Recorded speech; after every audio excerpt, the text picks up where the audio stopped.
gente! Meu nome é Milena, você é professora de literatura. Nossos encontros então serão para comentar, conversar sobre isso. Mas nessa nossa primeira aula, eu queria discutir com vocês o que é então um texto e o que é um texto literário. Porque a gente sabe, a gente tem que ter em mente que um texto não é só um agrupamento, uma reunião de palavras. Porque se eu só reúno palavras e elas não fazem sentido, não são um contínuo de sentido, eu não tenho um texto. Então, se eu só tenho um agrupamento de palavras, não necessariamente eu tenho um texto. Logo, se eu tenho uma reunião com sentido, com textualidade, eu tenho um texto. E para esse texto ser um texto literário, eu preciso de mais alguns conceitos. Dito isso, a gente tem que pensar que o que são então, o que define um texto, o que eu tenho, o que conceitua texto. Se texto é um conjunto de palavras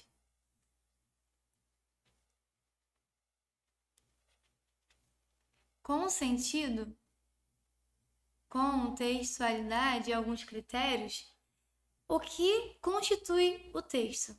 Para eu ter o texto, eu preciso de duas coisas que são essenciais: os tipos de texto e os gêneros textuais.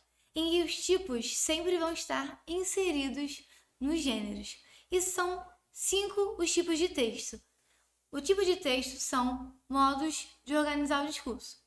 E o que é o discurso? São os meus atos de fala. Toda vez que eu promovo um discurso, seja ele oral ou escrito, eu organizo ele com certas palavras, certos modos e tempos verbais, aspectos verbais. Eu escolho determinados advérbios, adjetivos. Então, quando eu quero contar uma história, eu utilizo o tipo narrativo. Quando eu quero fazer uma exposição, passar informações, eu utilizo o tipo expositivo. Quando eu quero descrever um conceito, um lugar, uma pessoa, eu utilizo a descrição. Agora, se eu quero orientar comportamentos, dar o passo a passo de alguma coisa, se eu quero persuadir alguém a algo, eu utilizo a injunção. Mas se eu quero defender uma ideia, uma tese, um ponto de vista, eu me valho da argumentação. E o que são os gêneros textuais, então? Os diferentes formatos que os textos assumem para serem pertinentes e usuais. Para não ficar muito abstrato, eu gosto de pensar nisso daqui, sempre que eu dou aula sobre isso, eu falo em sala de aula, para pensar nisso daqui como se fosse um bolo. Porque quando a gente vai fazer um bolo, a gente precisa escolher o sabor e a forma, o tabuleiro. Então, o tipo de texto é o sabor. Por exemplo, se eu quero comer um bolo de chocolate e eu quero que ele fique redondo, o sabor é chocolate. E o tabuleiro que eu vou usar, o formato, a forma, vai ser redondo. Então, eu posso ter um tabuleiro redondo, um bolo de chocolate, e, sendo meu bolo de chocolate um texto narrativo, posso ter uma novela. Mas, se eu faço um bolo de chocolate num tabuleiro quadrado, o sabor não mudou, é o mesmo, ainda é bolo de chocolate. Mas a forma mudou, deixou de ser redondo, passou a ser quadrado. Nisso que eu mudo de redondo para quadrado, eu posso ter uma fábula. Então, o que vai sempre ser alterado? O gênero textual, porque o gênero é o formato. O tabuleiro do meu bolo. Já o sabor do meu bolo é o tipo de texto. Então, outro exemplo. Digamos que o texto injuntivo é o meu bolo de laranja. A partir disso, eu posso ter num formato retangular, uma receita. Mas, num formato, sei lá, de estrela, uma propaganda. Continua sendo texto injuntivo, mas o formato mudou. Se o formato mudou, eu troquei de gênero. Espero que isso tenha ficado bem claro. E daí, quando eu falo sobre tipos de textos, gêneros textuais, A gente tem que ter em mente que dá para separar isso, os gêneros, em dois grandes nacos. E partindo do conceito de que o texto é um conjunto de palavras que formam um sentido relacionado a um contexto, então tem que ser um contínuo, um todo significativo, um todo interrelacionado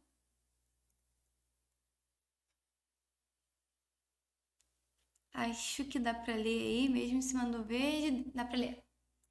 Podemos dividir os textos, então, em dois grandes grupos: os textos literários e os textos não literários. É bom a gente ter isso em mente para a gente entender, então, mais para frente, as aulas de literatura e as aulas de português e redação. E também ter em mente, quando a gente for fazer questões, resolver questões, quando uma questão está me pedindo compreensão textual e quando uma questão está me pedindo interpretação textual. Vamos falar disso melhor mais pra frente. Daí, os textos literários são aqueles que possuem função estética, ou seja, destinam-se ao entretenimento, ao belo, à arte, à ficção. Tendo em mente que a literatura é um tipo de arte e toda arte tem um objeto artístico, o objeto da literatura é a palavra, o signo linguístico. Então, quando eu uso o signo linguístico pensando que esse signo é a união do significado e significante, ou seja, o conceito, a coisa no mundo, mais a imagem acústica, o som que ela transmite. Na literatura, qual é o objeto de arte, então? É não só o jogo, a brincadeira que a gente pode fazer com a significação das palavras, mas também o som que elas vão transmitir. E a gente vai ver isso melhor mais pra frente. Já os textos não literários são aqueles com função utilitária. Por quê? Porque o objetivo deles é informar, convencer, explicar ou ordenar. Pensando nisso, quando a gente viu lá os tipos textuais, um texto que visa o convencimento, o texto argumentativo. Ele não é um texto literário, porque ele quer defender um ponto de vista.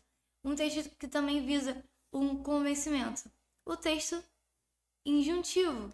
Não é um texto literário, um texto que explica, injuntivo também, um texto expositivo, um texto que ordena, texto injuntivo, texto que informa, expositivo. Todos esses textos têm função utilitária, eles estão no nosso dia a dia. O que está escrito é o que está escrito, é o que significa.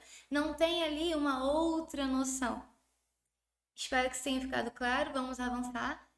Pensando nisso, na questão da linguagem utilizada nesses textos, vamos relembrar que no texto não literário, a gente vai ter um tipo de linguagem. No texto literário, a linguagem que nós vamos utilizar, que a gente vai ver que vai ser recorrente, é a linguagem conotativa. Pensem em conotação, o C aqui de carnaval. Porque no carnaval nós usamos o quê? Máscaras. E quando a gente usa máscara, a gente tá fantasiado. Então, a linguagem conotativa é aquela linguagem que vai fantasiar o texto. Pensando nisso, em textos narrativos, principalmente os ficcionais, a gente vai ter muita fantasia. Então, serão textos mais literários. Por quê? O sentido vai ser figurado. E que sentido é esse? É aquele cujas palavras, expressões ou enunciados ganham um novo significado em situações e contextos particulares de seu uso. O sentido conotativo, então, modifica o sentido literal das palavras e expressões, ressignificando. Ou seja, as palavras elas ganham uma nova significação quando estão no sentido conotativo. Pensando nisso, geralmente, o sentido conotativo é usado no texto literário. E eu escrevi errado. Literário. Pronto, agora sim. Avançando, Já a linguagem denotativa, pensando aí no D de quê? De dicionário. E quando a gente quer saber o significado de uma palavra, o que ela literalmente significa, a gente olha no dicionário. Então, a linguagem denotativa é aquela que a palavra, a linguagem, o uso, está sendo utilizado no seu sentido literal, ou seja, carrega o significado básico da palavra. As expressões enunciadas da língua estão no sentido real, dicionarizado, ou seja, o que está escrito é o que significa. Elas não ganham uma nova significação. Não há outro sentido. Logo, com a linguagem denotativa, estará empregado esse tipo de linguagem no texto não literário. Então, só para relembrar, quando a gente tem um texto, o texto é composto por tipos de texto e gêneros literários. A partir disso, existem dois grandes gêneros: os gêneros não literários e os gêneros literários. E quais tipos de linguagem são utilizadas? Ou a linguagem conotativa ou a linguagem denotativa. Daí, o texto literário é aquele em que o foco está na expressividade. Então, o conteúdo ele fica em segundo plano. O importante é expressar emoções, causar emoções em quem está lendo. Então, muitas vezes, quando a gente lê um texto literário, a gente sente agonia, a gente fica emocionado, a gente sente raiva, porque essa é a intenção do autor que compõe, que produz textos literários. O vocabulário, ele será bem selecionado para quê? Para transmitir essa sensibilidade, essas sensações, essas emoções. O texto, então, ele será sempre rico de simbologia e de beleza artística, porque, como eu disse anteriormente, qual é a arte da palavra? A literatura. Exemplos, então, de textos literários: o conto, o poema, o romance, peças de teatro, novelas e crônicas. Todos esses textos aqui, todos esses exemplos de gêneros literários, eles visam o quê? Visam o entretenimento. Quando você está cansada, você só quer ler alguma coisa para se distrair, para passar o tempo, para rir. Visam o belo, visam a arte. O que estava lá, aqueles primeiros slides que nós vimos. Continuando, já o texto não literário, quais são as características dele? Ele vai apresentar linguagem objetiva, clara, concisa, ou seja, linguagem denotativa. Porque ele pretende, o objetivo dele é informar o leitor de determinado assunto. Logo, não faz sentido enfeitar o texto porque ele não vai ficar objetivo. Não faz sentido ficar dando muita volta se eu quero um texto prático, um texto para o dia a dia. Então, quanto mais simples for o vocabulário e mais objetiva for a informação, mais fácil se dará a compreensão do conteúdo, que não é o foco do texto literário. O texto literário ele quer explorar essas sensações, quer explorar ritmos, melodias e tal. Já o texto não literário, qual é o foco dele? Transmitir conteúdo, transmitir ideias. Então, quais são exemplos de textos não literários? Notícias, artigos jornalísticos, textos didáticos, verbetes de dicionários, enciclopédias, textos que procuram informar, propagandas publicitárias, textos científicos, receitas, manuais, etc. Todos os textos práticos, todos exemplos do dia a dia, que não estão muito preocupados de você sentir nenhuma sensação, nenhuma emoção. Eles estão ali para te ajudar no seu dia a dia. Quando você abre um tutorial, por exemplo, você não quer passar o tempo, você quer resolver alguma coisa mais prática. Pausa para água. Então, nesse sentido, o texto não literário está aí para isso, para te ajudar a resolver o dia a dia. Então, a literatura, ela faz uso da linguagem verbal. Por quê? Porque o objeto da arte literária é a palavra para produzir no espectador um efeito estético, artístico. Na literatura, a palavra está no centro da criação artística e é sua matéria-prima, a matéria-prima do escritor para produzir sentidos, efeitos, impressões e sensações. Então, quando você vai ouvir uma música, por meio da melodia, da letra da canção, você é despertado em você sensações. Seja tristeza, alegria, saudade, luto, a literatura ela visa o mesmo efeito, só que não por meio da melodia, da música, por meio da palavra. Então, se a gente pensar nos vários tipos de arte, como a dança, a música, a arquitetura, o cinema, a literatura também é um tipo de arte. E qual é o objeto da literatura? A palavra. Objeto da dança, o corpo. Objeto da música, o som. O objeto da literatura, a palavra. E assim por diante.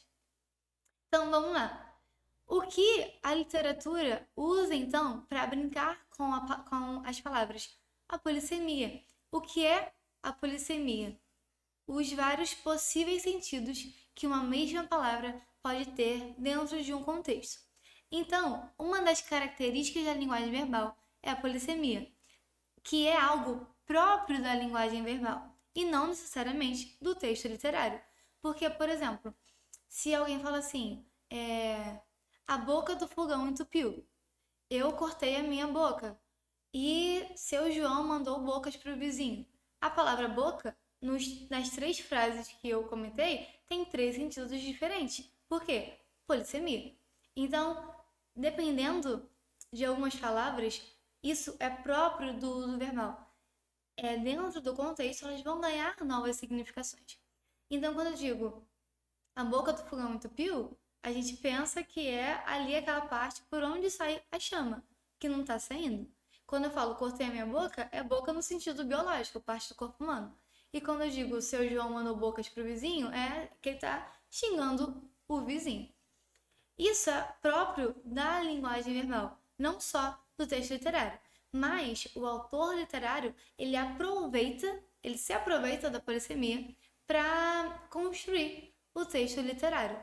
Então, por exemplo, outro exemplo de polissemia. Se alguém fala assim, ó, ou escreve, a rede caiu. Rede também. Ih, onde eu escrevi não dá pra ler, gente. Pera aí. Rapidão, deixa eu apagar isso aqui. Escrever de novo pra melhorar. Não, vamos lá. De novo. Polissemia. Vou escrever aqui, ó. A rede caiu. Rede é um termo polissêmico. Se alguém fala isso, você pode pensar, que rede? Rede de Wi-Fi? Rede de pesca? Rede de descanso? Não dá para saber. Então a pessoa precisaria complementar, explicar. Isso é polissemia. A palavra rede, ela pode ganhar vários sentidos a depender do contexto que está inserida. Então isso é polissemia. Os diferentes sentidos e usos que uma palavra pode ter.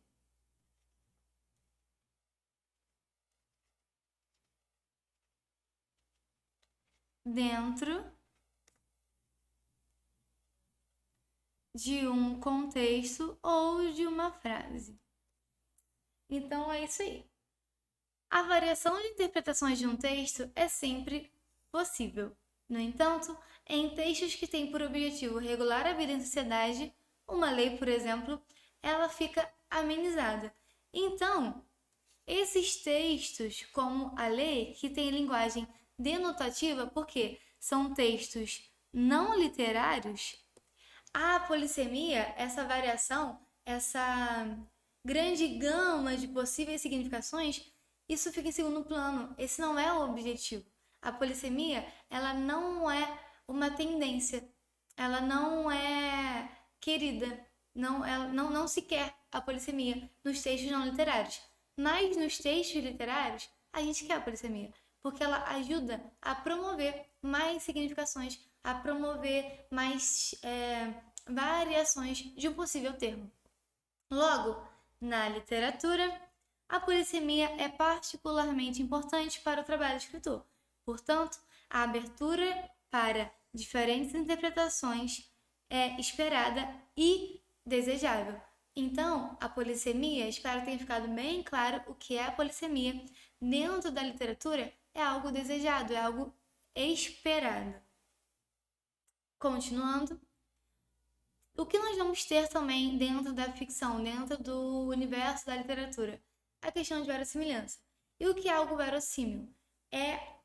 Não é a verdade em si, mas é a noção de verdade. O verossímil é aquilo que é possível dentro do universo ficcional. Então, a verossimilhança é a noção de verdade. No universo da ficção, verossímil é aquilo que, no conjunto da obra artística, se relaciona de modo coerente para a produção de sentidos. Diferentemente da noção de verdade ou de verdadeiro, o verossímil está ligado à coerência interna na obra artística. Vou melhorar. Por exemplo, quando você vai ver os filmes do Jurassic Park e Jurassic World, o que torna possível a existência à volta dos dinossauros. A gente sabe que se a gente for olhar para a noção de verdade, verdadeiro, é impossível. Porque não teria como recriá-los, e se desse para recriá-los, eles não sobreviveriam por conta do calor, temperatura, etc e tal. Não teria uma cadeia alimentar para eles. Mas, quando a gente está lá assistindo aos filmes, a gente pensa, pô, eles acharam uma pulga, um mosquito, agora eu não lembro direito, que sugou o sangue de dinossauro. A partir desse mosquito, eles pegaram DNA e a partir de vários outros animais, eles conseguiram recriar o tecido e recriaram os dinossauros e conseguiram fazê-los voltar à vida. Quando você está vendo o filme, tu pensa, possível, aceitável, assisto. Então, isso é verossimilhança. Quando você está lendo ou assistindo aos filmes do Homem-Aranha, o Spider-Man, Peter Parker, por que não é aceitável, é possível que um jovem, um adolescente, que foi picado por uma aranha radioativa, não tenha morrido, mas tenha ganhado poderes de aranha? Dentro desse universo da obra ficcional, possível. Tudo aquilo que é possível, que é aceitável, é o quê? Verossímil. Então, a verossimilhança dentro da literatura, ela torna a obra ficcional, a obra literária, o quê? Interessante, possível, aceitável. Então, toda vez que você lê algo extraordinário, que se a gente parar para analisar criticamente, racionalmente, você fica assim, impossível. Mas quando você lê, você fica assim, aceitável, você acha interessante. Então, toda vez que você está assistindo um filme que tem aqueles efeitos especiais e tal, que tu sabe que aquilo é uma mentirada, mas dentro daquela obra tu fica possível, aceitável. Então, tudo aquilo que é aceitável dentro da ficção, que torna aquela obra coerente, é o quê? Verossímil. Então, a verossimilhança, ela é boa para a obra literária. Ela é aquilo que torna o texto, a obra, aceitável e interessante para quem? Para o telespectador, para o leitor, até mesmo para o ouvinte, muitas vezes. Então, é isso que faz a gente assistir, ler, consumir e comprar várias coisas que a gente sabe que não acontecem. A gente gosta e a gente continua assistindo, comprando, lendo e consumindo. E, nesse sentido, quais são, então, as funções da literatura? Para que eu preciso estudar, saber, conhecer a literatura? Primeiro, literatura é usada como entretenimento, para você passar o tempo de maneira agradável. Eu não quero ler uma reportagem agora, quero ler um texto suave, suavão. Um texto que me faça rir, ou quero ler um romance, uma aventura. O que você faz? Você recorre à literatura. Quando você lê lá uma fanfic, uma HQ e assim por diante. Porque a literatura, ela consegue dar ao leitor a oportunidade de passar o tempo de forma agradável, prazerosa. Mas também, a literatura é um direito Para citar um leitor, Jorge Amado, nós vamos falar dele mais pra frente, autor brasileiro, ele foi deputado federal. E se hoje os livros são caros, eles não são mais caros porque ele promulgou uma lei contra a taxação dos livros. Porque mesmo que você não goste, a literatura é um direito seu, é um direito meu, é um direito nosso, como brasileiros, como seres humanos. Porque tudo aquilo que é humano, como a literatura, tudo aquilo que faz parte da nossa essência, da nossa sociedade, tudo aquilo que é político, em certa medida, é arte. E toda arte, ela é um direito de qualquer cidadão. Então, mesmo que você não tenha muito interesse, mesmo que você ache chato, você tem direito e você deve ter acesso à literatura. Logo, a literatura é um fenômeno universal de todos os tempos e lugares, inseparável da vida dos seres humanos. Neste sentido, ainda que o leitor não tenha grande interesse em textos literários, ele não pode ser privado da possibilidade de conhecê-los. Continuando, a literatura, ela também serviu e tem servido e continuará servindo como denúncia social. Isso aqui aconteceu bastante ao longo dos anos, tanto na literatura brasileira como em outras literaturas. Veremos muito isso, conversaremos muito sobre isso. Por quê? Não só dos grupos retratados na ficção, mas também na cidade de maneira geral. Como um artista sem muito poder aquisitivo ou de maneira passivo-agressiva, digamos assim, vai denunciar uma mazela da sociedade, até mesmo na intenção de melhorar, de mudar a sociedade, por meio da obra dele. E qual é a obra de um artista literário? A literatura. Então ele vai escrever sobre questões sociais, questões humanas, para que as pessoas tenham acesso, leiam e pensem, realmente isso aqui está errado. Realmente a gente precisa melhorar. Como pessoa, como cidadão, como homem, como mulher, como sociedade. E aí tentar dar à sociedade uma pequena participação para que haja uma revolução, seja cultural, seja social, econômica, assim por diante, porque tudo é política, né, gente? Então vamos lá. Literatura também como investigação psicológica, a fim de investigar as motivações humanas diante de situações concretas. Veremos também mais pra frente, principalmente a partir do século XX, como alguns autores vão pegar questões humanas que acontecem com rico, pobre, homem, mulher, preto, branco, e analisar de maneira introspectiva, mergulhar dentro daquilo que a gente pensa, daquilo que a gente sente e como a gente reflete, como a gente lida com essas questões. Então nós veremos isso mais pra frente, que autores procuraram investigar, de certa maneira, essas questões concretas de modo empírico, testando, experimentando. Então, se a literatura é a arte da palavra e esta é uma unidade básica da língua, podemos dizer que a literatura, assim como a língua que a utiliza, é um instrumento de comunicação e, por isso, cumpre também o papel social de transmitir os conhecimentos à cultura de uma comunidade. Ou seja, além do seu papel social e individual, a literatura tem o seu papel histórico e cultural. Então, o que é a arte literária? A arte, em geral, se traduz como a necessidade humana de ampliar a compreensão do mundo. Com esse intuito, o artista toma a realidade como ponto de partida e, captando seus dados essenciais, recria-a como objeto artístico, por meio do que? Na palavra da literatura, em um processo do qual participam sua sensibilidade e o seu poder imaginativo. Então, o ponto de vista do processo literário é o ponto de vista do artista, sua imaginação, sua criação. Nesse trabalho de ampliação e redefinição de limites, qual é o objetivo do artista? Se valer de meios e técnicas que são característicos da sua linguagem artística. Pensando que não só a literatura, mas toda a arte, qual é a essência da arte? Técnica.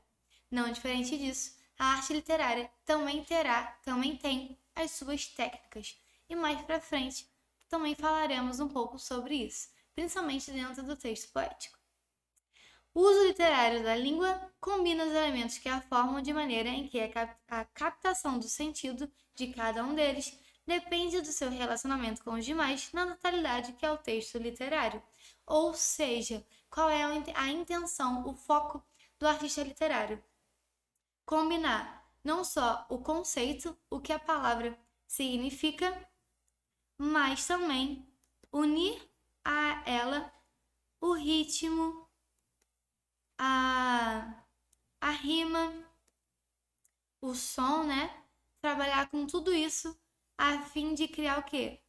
Efeito estético e sensibilidade.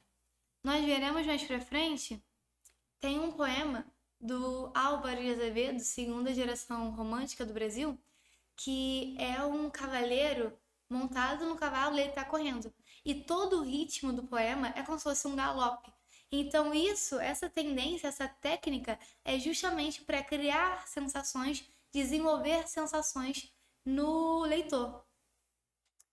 E avançando, nós temos duas maneiras de manifestar a literatura: a poesia e a prosa. O que é a prosa? Uma forma de composição em que o uso conotativo das palavras é limitado. Então, geralmente, em maior grau, nós teremos a denotação. Além disso, enquanto a poesia apresenta ritmos marcados pela musicalidade, a prosa tem sua entoação proveniente da organização lógica do discurso.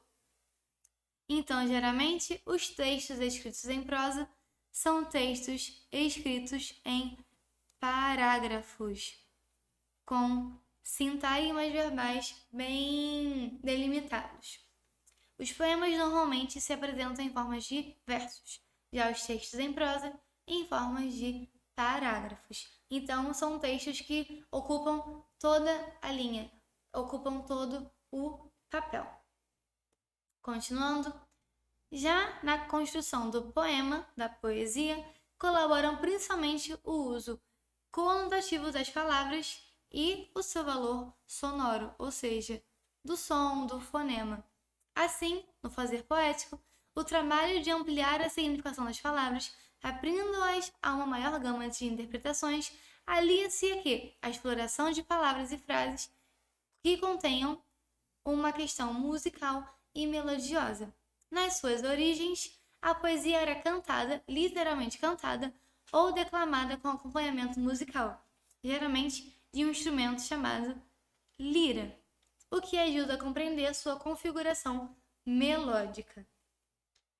A partir daí, nós temos os três grandes gêneros literários. Quais são eles? O épico, que é o pai do texto narrativo. Geralmente, na época, serão narradas histórias de guerra ou da formação de um povo, formação e organização de um povo. Exemplo, a Odisseia, que narra a história de Odisseu, o retorno dele para casa, né?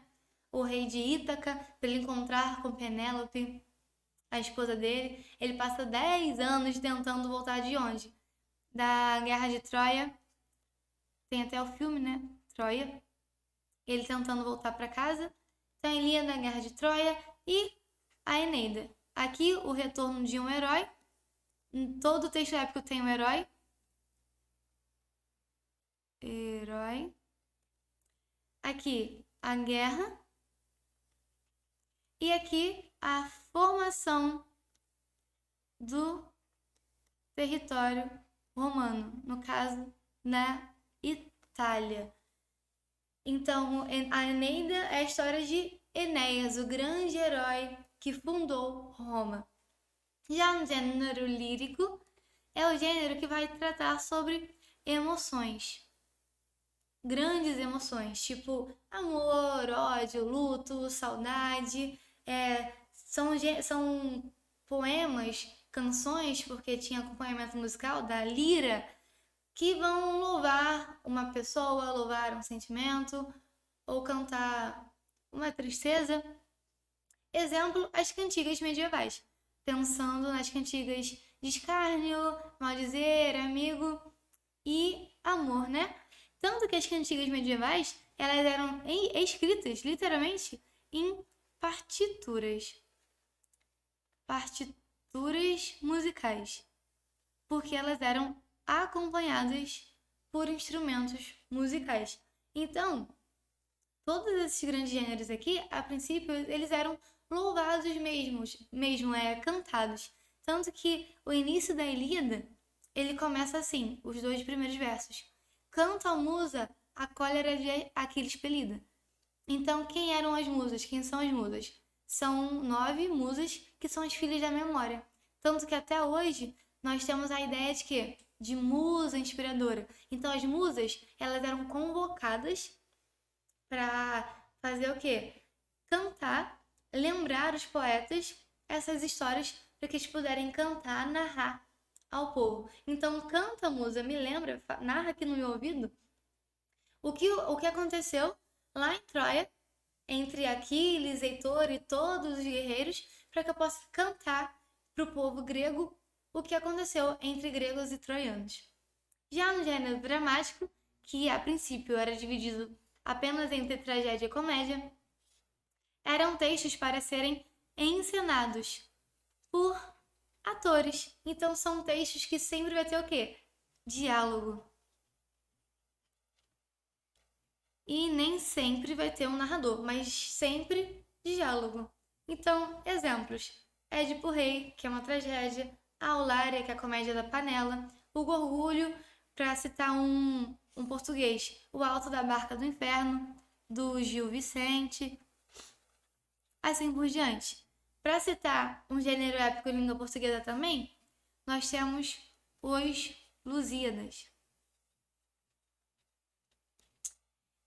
Espero que até aqui esteja tudo bem claro. Continuando, para falar mais um pouquinho sobre o gênero lírico.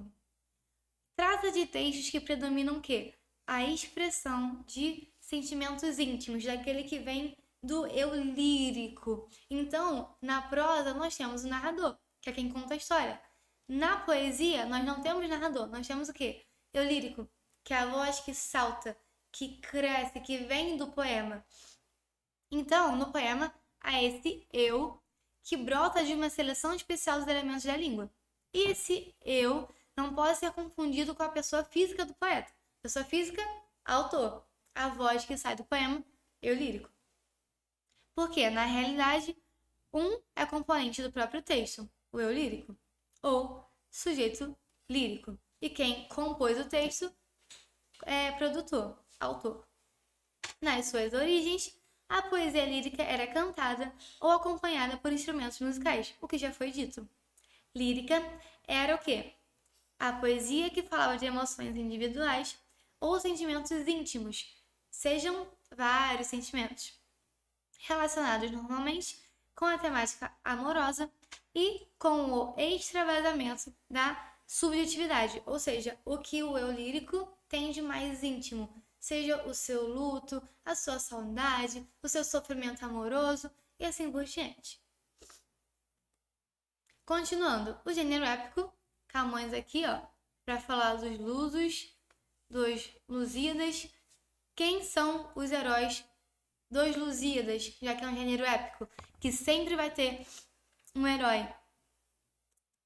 Nos Lusíadas, não tem um herói, é um coletivo. É o povo português, os portugueses que estão se lançando no mar, junto com quem? Com o Vasco da Gama, para descobrir lá as Índias e assim por diante.